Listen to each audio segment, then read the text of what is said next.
What's going on YouTube? RDAP Dan, Federal Prison Time Consulting. Hope you all are having an amazing Friday.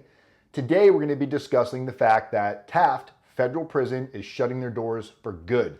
But first, take a quick moment, make sure you subscribe to our channel, like this video, share this video. Also, do not forget to give it a thumbs up.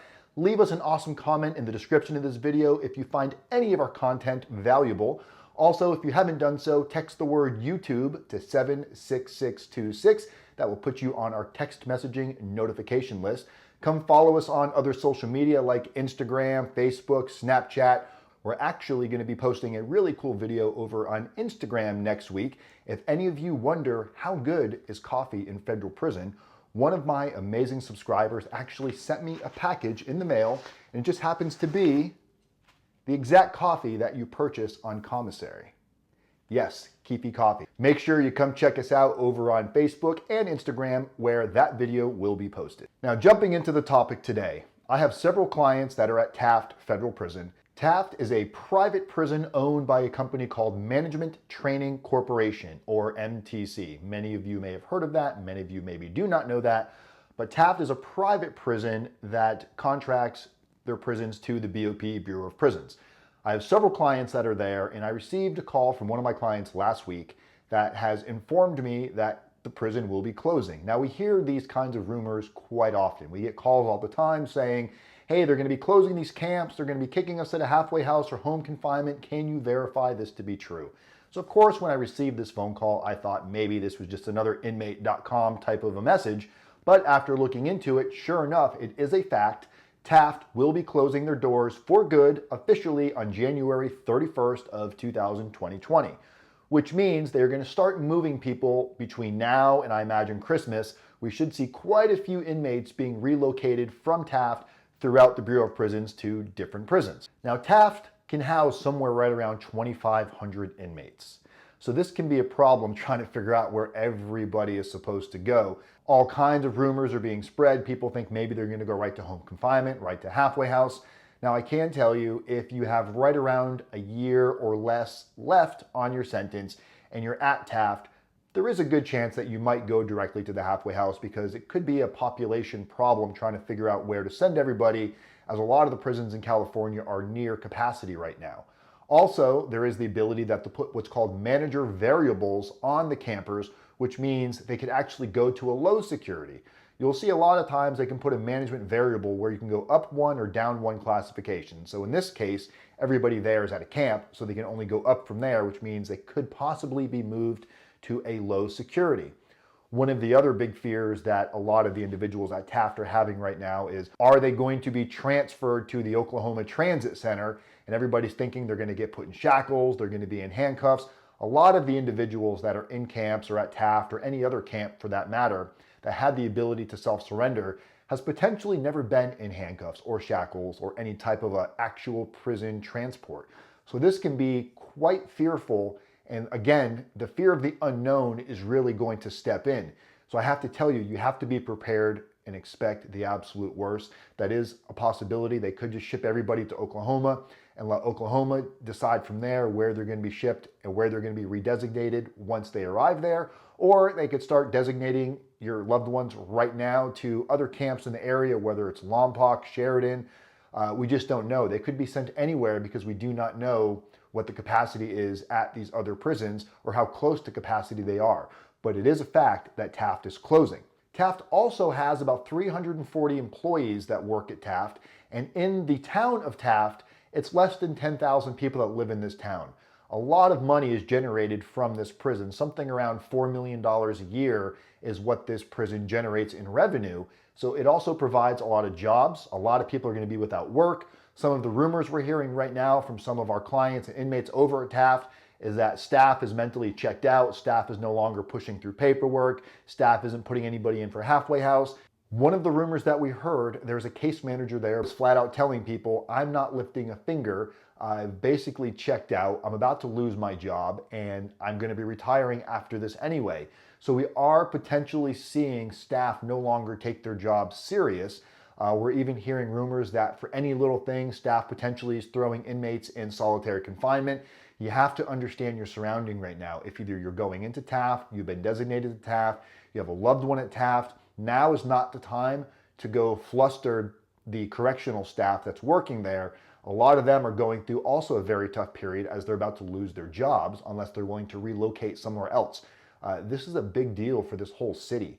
And as you can see in this video that we have right here that I'm going to share with you guys, you can see that the mayor himself is slightly worried of the situation with Taft shutting down and what it's going to mean for the economy or the local economy there in the town of Taft. So let's go ahead and take a look at this quick video.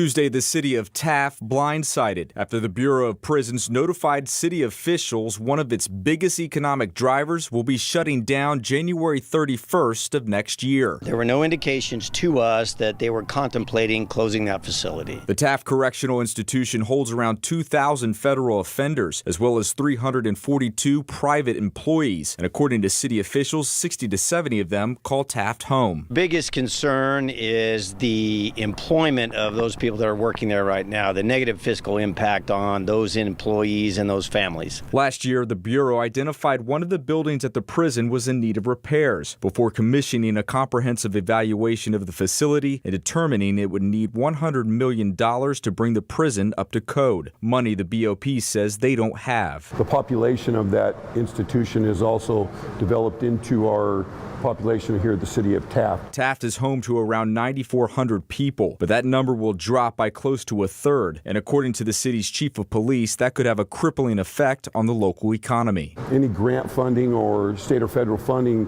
versus that's based on population, that really affects the city of Taft. So yeah, as you can see, this is very real. The prison is definitely closing down January 31st. They're saying that the reason the prison is closing, from what I've heard from clients and according to what the warden came in and told them, is there's been quite a bit of structural damage over the years in the prison where the cost to repair this prison and bring it back up to safety code is going to be somewhere in the neighborhood of $100 million, which is a lot of money. And if the prison is only generating around $4 million in revenue for the town, it's going to take a long time to recoup that kind of money. So the BOP, Bureau of Prisons, has decided to not extend its contract with Taft, and they will not be contracting any future business with Taft. So we don't know what this building is going to be used for in the future. Maybe some other private company will come in and purchase it and use it for the homeless. There's all kinds of rumors going around right now.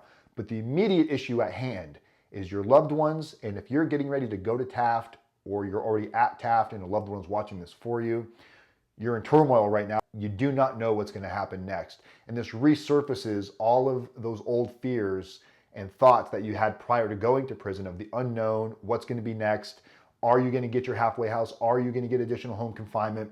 A lot of you, especially clients of ours, if you have more than a year left on your sentence, it's going to be really hard to do anything for you until you get transferred somewhere else, because whatever prison you're at is going to be the one to determine and put you in for halfway house. If you still have more than a year left on your sentence, it's very unlikely they're going to wait till January 31st to move everybody. I would say the majority of individuals will probably be moved sometime between now and Christmas. We're praying that the BOP wants to save some money and they just give furloughs or approve furloughs to allow you to pay for your own transportation once they designate you to whatever prison you're going to go to. And the way that would work is you'd basically get a furlough. They would tell you what prison you've been designated to. They would give you criteria on how long you have to get there, whether you're taking bus, car, plane, depending on where you're going to go. You'd get just enough time to leave Taft, have your family pick you up or hop on a bus or hop on a plane, get to where you got to go and self-surrender to the prison you've been designated to. No time to deviate, no time to go take a nap or go grab lunch. You might have 30, 40 minutes depending on how fast you're moving. You're going to have just enough time to get from where you were to where you're going.